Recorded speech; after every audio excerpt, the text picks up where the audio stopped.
এখানে আল্লাহ পাক বলছেন মানুষের মধ্যে কিছু মানুষ আছে যারা তাদের নফসটাকে আল্লাহর সন্তুষ্টির জন্য বিক্রি করে দিয়েছে।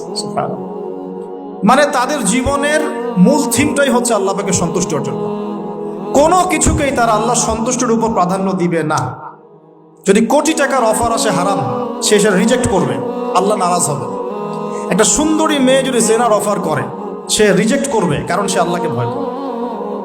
সে আল্লাহ পাকের জমিনের উপরে গায়রুল্লাহ বা কুফফারদের তাগুতদের কোনো লজ ইমপ্লিমেন্ট করতে পারবে না, কারণ সে আল্লাহকে ভয় করে। সে ইকোনমিক লাইফে হালাল হারামের পরোয়া করে চলবে, কারণ সে আল্লাহকে ভয় করে। সে তার পরিবারে পর্দা এস্টাবলিশ করবে, বিকজ সে আল্লাহকে ভয় করে। মানে আল্লাহ পাকের সন্তুষ্টির জন্য নিজের নফসটাকে, জান মাল সবকিছুকে বিলিয়ে দিয়েছে। এই মানুষগুলোর সম্পর্কে আল্লাহ বলছেন ওয়াল্লাহু রাউফুম বিল ইবাদ। এই মানুষগুলোর প্রতি আল্লাহ পাক রাউফ হবেন, কোমল নরম সফট হয়ে যান। সুবহানাল্লাহ।